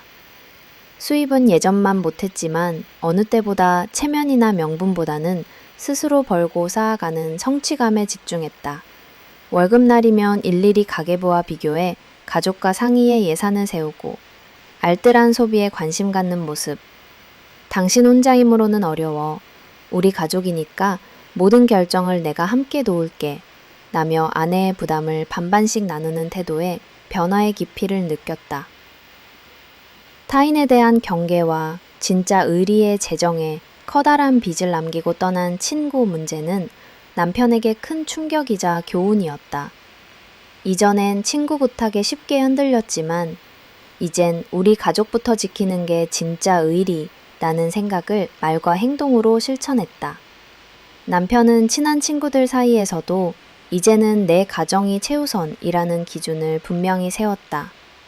한때 남의 시선을 의식했던 그는 부당한 요구나 반복되는 금전적 부탁에 단호하게 거절할 수 있게 되었다. 여전히 인간관계에 아쉬움이나 미안함이 없진 않았지만 신뢰받을 만한 가장 좋은 친구는 내 가족이라는 말을 자주 하며 가족 식사 자리에 더 충실해졌다. 가정 내 권력 구조의 재정립. 예전엔 시댁의 기대, 며느리와 아들의 역할, 남편과 아내의 분업이라는 보이지 않는 질서가 늘 부부와 내게 부담으로 다가왔다. 남편 역시 친정 시댁 사이에서 중심을 잡지 못하고 어머니의 시선을 과하게 의식하여 때로는 가족의 부담 울타리를 더욱 약하게 만들기도 했다. 하지만 여러 고난을 겪은 뒤 남편은 처음으로 내 편에 서서 이제는 내 아내, 내 아이가 첫 번째 가족임을 분명하게 밝혔다.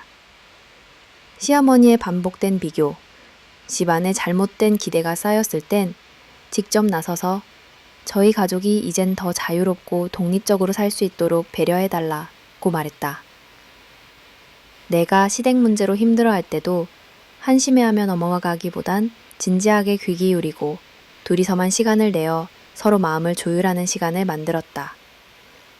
부부의 새로운 동반자로 남편이 스스로 변화하는 과정에서 나는 그를 한 번 더 사랑하게 되었다. 예전엔 나에게만 의존하는 어린아이 같았다면 이제는 성숙한 동반자, 조언자, 그리고 무엇보다 자신의 삶의 주인으로 여기는 어른이었다. 가끔 늦은 밤 두 아이가 잠든 후 작은 거실에서 우리는 인생과 미래, 아이 행복, 서로의 욕망과 두려움까지 담백하게 이야기했다. 내가 그동안 진짜 힘들었어. 하지만 너가 용기 내준 덕분에 나도 달라질 수 있었어. 우리 앞으로도 계속 실수할 수 있어. 그래도 꼭 다시 일어나서 서로를 안아줄 수 있었으면 해. 이런 대화 하나하나가 소중했고 우리는 단순한 부부를 넘어서 인생의 전후 가장 든든한 가족이 되어갔다. 딸에게 보여주는 사람의 성장, 남편의 변화는 우리 딸에게도 직접적인 영향을 미쳤다. 예전에는 엄격하거나 묵묵히 피곤에 눌린 모습만 보였던 아빠였으나 이제는 일상 속 사랑과 감사, 진심 어린 사과를 아끼지 않는 자상한 아빠가 됐다. 딸아이가 아빠, 오늘 왜 이렇게 신나 보여? 하고 물으면 남편은 아빠도 용기를 냈어. 너처럼 힘든 일 있어도 다시 일어설 수 있다는 걸 배우는 중이야 라고 말했다. 가족 모두가 주말 한강공원에서 소풍을 하거나 작은 등산로를 오르며 히히덕거릴 때 남편은 직접 장난을 주도하며 가족의 웃음을 이끌었다. 진짜 행복에 가까워진 삶. 시간이 흐르면서 나는 문득 우리 가정이 이전과는 다르게 평온하다는 걸 느꼈다. 재물이나 외적 성취는 충분하지 않지만 남편은 달라졌고 가족의 분위기는 한결 따뜻해졌다. 이전에는 다가오는 불안이나 변화 앞에 늘 움츠러들었던 그가 이제는 작은 일에도 스스로 결단을 내리고 내가 주저하거나 흔들릴 때 먼저 손을 내밀어 주었다. 힘들 땐 잠시 멈춰도 돼. 꼭 완벽하지 않아도 돼. 우리 천천히 또 같이 가자. 이 한마디에 하루의 위로와 앞날까지를 내다볼 수 있는 믿음이 담겨 있었다. 결론, 사람답게 이성의 감 그리고 부부답게 오랜 세월 무수한 실패와 아픔 끝에 정우는 전형적인 남편상을 벗어나 스스로 성장하는 진짜 사람, 그리고 내 인생 최고의 파트너로 거듭났다. 무엇 하나 확실히 갖춘 것 없이 따뜻함과 연약함, 용기와 주저함을 모두 품은 모습 그대로가 이전보다 더 큰 안도감과 믿음을 내게 주었다. 나는 남편에게 그리고 우리 부부의 이 새로운 모습에 진심으로 감사한다. 우리는 이제 더 이상 과거에 머물지 않는다. 매일 조금씩 서로를 성장시키는 힘으로 가장 우리답게 살아간다. 고통을 딛고 비로소 찾아온 우리의 작은 평온. 1. 치르게 밤이 지나고 아침이 다시 오다. 몇 번이고 생계의 벼랑 끝에 매달리던 시절, 가족 모두가 다 함께 어둠에 잠기던 밤이 있었다. 친구의 배신과 빚더미, 시댁과의 갈등, 부부 사이 쌓인 울분과 오해, 그리고 미래에 대한 끝없는 불안. 그 모든 시련이 한꺼번에 몰아쳤던 나날이 얼마나 길었던지 그저 살아남기 위해 하루하루를 버티는 일밖에 할 수 없었다. 언젠가 이 슬픔이 끝날까, 정말 다시 웃으며 밥을 먹는 시간이 올까, 깊은 밤마다 중얼거렸던 기억이 선명하다. 그러나 인생은 눈에 보이지 않게 흘러간다. 스스로를 극한까지 밀어붙이며 서로를 다그치고 눈물을 쏟던 어느 순간 우리는 조금씩 익숙했던 어둠을 벗어나기 시작했다. 하루 단위로 작은 빚을 갚고 남편과 등 뒤를 맞대어 서로 지치지 않게 격려하며 가족이란 방패막 안에서 조용히 다시 일어섰다. 2. 시간의 힘, 새롭게 자라는 희망. 7년이 흘렀다. 상처가 흔적만 남기고 예전의 불안이 이제는 미세한 경계심만으로 남아있는 시점. 딸아이는 초등학교를 졸업해 어느덧 청소년의 문턱에 들어섰고 남편 정우와 나는 각각 자기 일터에서 조금은 든든해진 어른이 되어 있었다. 가장 큰 변화는 경제적 안정이었다. 남편은 그간 쌓인 경험을 바탕으로 지역 어르신들을 위한 등산, 요가, 체육 수업 등 다양한 프로그램을 담당하는 인기 강사가 되었고 나는 나만의 작은 사진 스튜디오를 열었다. 의뢰받은 아이, 가족, 연인 사진 촬영과 주말 사진 강의를 통해 내 손끝이 생계가 되는 그 뿌듯함과 자립심을 경험했다. 아직도 부와 풍요와는 거리가 멀지만 빚은 모두 갚았다. 대출도 카드도 노트의 경고 문자도 이제는 과거의 한 장면처럼 아련할 뿐이다. 매달 가계부 끝에 이번 달엔 얼마 남았다 며 기뻐할 수 있는 것, 아이 학원비가 밀리지 않고 장바구니를 들 때 넉넉하게 쌀과 과일을 담으며 괜찮다고 스스로를 위로할 수 있는 하루가 누구보다 소중하게 여겨졌다. 가족의 풍경. 평범함이 기적이라는 걸 이제 우리의 아침은 아주 평범하게 시작된다. 남편은 일찍 일어나 커피를 내리고 내가 샤워하는 동안 딸의 도시락 준비를 돕는다.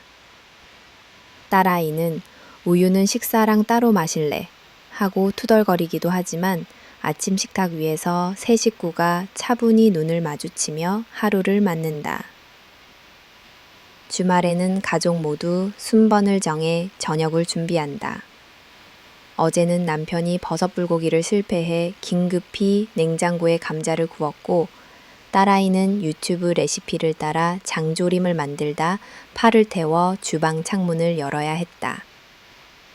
그 웃음소리, 냄비 뚜껑에서 나는 김, 실수와 농담이 모두 자연스럽게 살아가는 일상의 일부가 되었다.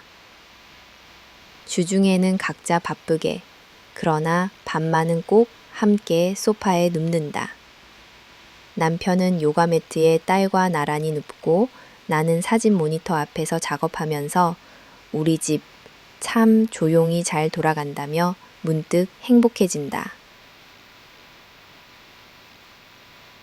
관계의 재탄생, 남편, 아내, 그리고 딸. 이제 남편은 더 이상 나에게 무조건 버텨달라 부탁하지 않는다. 대신 내가 힘들 땐 말해도 돼, 같이 고민하자 라고 먼저 말을 건넨다. 어느 날 남편이 늦은 저녁, 요즘은 참 덜 불안하다. 무리해서 남에게 잘 보이려고 애쓰지 않아도 가족이 내 편이니까 든든해 라고 속마음을 털어놨다. 나는 그 한마디에 오래 참았던 눈물을 닦으며 나 역시 그래. 이젠 작은 일에도 서로 기대고 걱정을 잘라낼 용기를 내보자고 답했다. 딸아이 역시 부모의 힘겨움, 회복까지의 여정을 자연스럽게 받아들였다. 되도록 숨기지 않고 상황을 설명했고 필요할 때는 용돈이나 새로운 학원 수강 대신 산책을 제안했다. 딸은 돈이 좀 부족해도 우리 집 엄마 아빠는 매일 웃으니 친구들이 부럽대 라며 미소 짓는다. 무엇보다 딸의 말과 표정에서 내 가족이 나를 믿어준다고 느끼는 것이 자식으로서도 큰 힘이 된다는 걸 새삼 깨닫는다. 세상과의 거리, 진짜 관계의 힘. 가족이 안정되자 나는 자연스레 관계의 폭을 정리했다. 과거 힘들 때 진심으로 곁을 지켜준 몇몇 친구만이 남았다. 신용만 보고 직업이나 조건만 따지던 친척, 표면적 위로만 반복하던 옛 동료는 고맙지만 거리를 두게 됐다. 남편 역시 모습은 정말 시간에 힘없이는 찾을 수 없는 용기이자 변화였다. 새로운 사람을 만날 때도 선의와 경계를 함께 품었다. 어떤 친절에도 혹시 우리 가족에게까지 해를 끼치지 않을까? 한 번 더 생각하는 신중함은 고통의 경험에서 피어난 어른다운 성장임을 믿게 됐다. 6. 일상의 기쁨, 작은 것에서 찾는 감사. 평온이라는 것, 가족의 행복이라는 것은 거창한 성취가 아니라는 사실을 배웠다. 시장에 가서 마음껏 채소를 고르고 남편과 둘이 손잡고 은행일을 볼 때 이젠 무릎이 후들거리지 않는다는 사실 하나에도 감사함을 느낀다. 사진 스튜디오에 아이 손님이 와서 고맙다 인사할 때, 남편이 산행 동호회의 어르신들로부터 감사 편지를 받을 때, 딸아이가 학교 과제에 나중에 엄마처럼 행복하게 살고 싶다고 적은 숙제를 볼 때, 한 장면마다 마음이 몽글해지고 눈시울이 젖는다. 그리고 무엇보다 집안에 울려 퍼지는 가족의 웃음? 가끔씩 TV 앞에서 다 같이 라면 한 주발을 돌려 먹으며 히히덕거리는 순간, 그 어떤 명품이나 부러움도 부럽지 않다는 평온을 느낀다. 7. 삶의 본질에 다가서며 과거를 돌아보다 돌이켜보면 이처럼 덤덤히 행복을 맞이할 수 있었던 건 끝없이 시련이 이어졌던 그 긴 세월이 있었기 때문이다.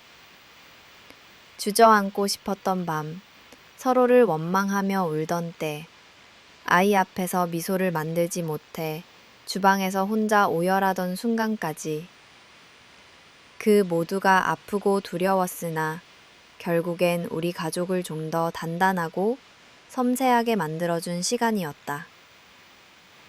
이제는 어떤 시련이 와도 같이 손을 잡고 우린 이미 다 겪어봤다. 다시 처음부터 시작해도 괜찮다고 말할 수 있는 담대함까지 손에 넣게 되었다. 8. 더 넓어진 마음. 가족에서 비롯된 희망, 고통을 딛고 일어난 우리의 작은 가족은 이제 남을 부러워하지 않는다. 오히려 주변 누군가가 힘들거나 실수할 때 쉽게 판단하지 않고 저 사람도 언젠가는 빛을 볼 수 있을 거야. 나는 신중하고 다정한 시선으로 세상을 바라볼 수 있다. 남편도 어느샌가 본인의 실수, 실패담을 주저하지 않고 새로 들어온 후배 강사들에게 이야기하곤 한다. 내가 빚에 쫓겨본 적이 있어. 그러나 가족과 함께라면 다시 시작할 수 있다는 걸 꼭 기억해. 딸은 학교 친구가 어려움을 겪을 때 내 엄마도 회사에서 그랬는데 용기를 느낀다. 9. 결론. 평온을 찾아 또 다른 계절로. 이제 우리는 더 이상 과거의 그림자에 휘둘리지 않는다. 실수와 상처를 숨기지 않고 불안 속에서도 매일을 살아간다. 때때로 또다시 작고 큰 어려움이 오기도 하지만 그럴수록 곁을 지키고 서로의 눈을 바라보며 괜찮다, 함께라서 괜찮다고 다독인다. 우리 가족의 평온은 특별하지 않다. 그러나 이 평범함이 얼마나 오랜 싸움 끝에 도달한 기적인지 우리는 누구보다 소중히, 뜨겁게, 감사하며 살아가고 있다. 소박한 행복, 돌아봄과 감사, 평범한 하루의 기적에서 시작하다. 아침이 밝았다. 커튼 사이로 부드러운 햇살이 스며들고 부엌에선 커피 향이 자욱하게 풍긴다. 딸아이의 제잘거림, 남편의 낮은 목소리, 간간히 들리는 냉장고 모터 소리까지. 나는 작은 식탁에 앉아 가족과 함께 식사를 나눈다. 반찬이 소박해도 서로의 안부를 묻는 그 시간만큼은 어떤 값비싼 외식보다 소중하다. 한때 이 평범한 소리가 얼마나 먼 꿈이었는지 돌이켜보면 지금의 아침은 그 자체로 기적이었다. 상투적인 일상, 그 안에 소소한 기쁨, 하루의 대부분은 늘 똑같은 일상이 반복된다. 가끔씩 일이 많거나 귀찮은 날이면 짜증도 내지만 별일이 없다는 사실만큼 편안한 축복이 없다는 걸 우리는 수많은 고난 끝에야 알게 됐다. 사진관의 문을 열고 의뢰받은 가족 사진을 정성껏 찍고 아이들의 환한 웃음을 카메라에 담는다. 남편은 요가 매트와 등산화를 챙겨 새벽부터 등산반 어르신들을 맞이하러 나간다. 딸은 학교와 친구들을 오가며 저녁이면 피곤하다는 투정을 부린다. 가족이 주는 안식, 그리고 든든함. 요즘 우리는 주말마다 한 번씩 셋이서 넓은 공원이나 근교산을 걷는다. 소파 위에 나란히 누워 드라마를 보다 깔깔 웃음이 터지는 밤. 아이와 남편이 손을 잡고 계단을 오르는 모습. 바람에 날리는 머리카락. 굵은 땀방울을 닦아내며 서로를 챙기는 평범한 장면이 얼마나 숭고한지. 함께 웃고 때론 다투고 이따금씩 서로에게 빈정거리기도 하지만 결국 하루의 끝에는 누군가를 꼭 안고 수고했다고 말하며 마무리한다. 이름과 회복 이후의 시선, 그리고 겸손. 돌이켜보면 이 평온은 결코 쉽게 온 것이 아니다. 그러나 작은 가족부터 다시 꼬매고 쌓으며 가족 각자가 상관없는 말이라고 느꼈다. 모든 걸 잃었다고 생각하던 밤, 실수와 약점, 슬픔이 내 삶을 휘감던 시절, 심지어 가족조차 믿기 어렵던 순간이 있었다. 고맙다는 말의 무게, 예전엔 감사는 뻔한 미사여구라 생각했다. 사진관에 찾아오는 손님이 밝게 웃으며 딸도 이제는 작은 것에 쉽게 감동하는 아이가 됐다. 하지만 지금은 하루에도 몇 번씩 고맙다는 말을 가족끼리 주고받는다. 식탁을 차려준 남편에게, 숙대를 묻는 딸아이에게, 가끔은 거울 속 내 자신에게도 참 잘 버텼다고 작게 속삭인다. 주변으로 퍼지는 긍정, 나눔의 삶. 가족 안의 평화가 커질수록 우리는 자연스럽게 바깥 세상에도 손을 내밀기 시작했다. 남편은 지역사회에서 무료운동 강의를 자청해 어르신들의 건강을 챙기고 아파트 단지 내 독거노인, 이웃의 어려운 사정, 아이의 반 친구 집안 이야기에도 혹시 우리가 할 수 있는 게 있을까 고민하게 된다. 소박함의 철학, 진정한 만족. 이제 나는 더 큰 성공이나 부, 사회적 성취를 욕망하지 않는다. 과거엔 특히 타인의 시선, 인정, 혹은 한순간의 평판에 얼마나 많은 에너지를 소모했는지 정말 필요한 것만으로도 감사할 줄 알고 조금 불편하고 투덜대는 날이 와도 세 식구가 함께 주말에 산책할 수 있는 힘, 서로의 수고를 웃으며 알아봐주는 마음, 그 자체로 행복을 정의하게 됐다. 자녀 그리고 다음 세대에게 전하고 싶은 것, 딸아이에게 늘 묻는다. 나는 이제 그 아이가 무엇을 이루었는가 보다 언젠가는 이 아이가 또 전혀 다른 세상, 네가 행복할 때는 언제니? 그 애는 가끔 가족이 다 같이 있어줄 때, 엄마랑 요리할 때, 아빠랑 이불 속에서 뒹굴 때, 아주 소박한 대답을 한다. 삶을 마주하는 태도, 끝없는 감사로.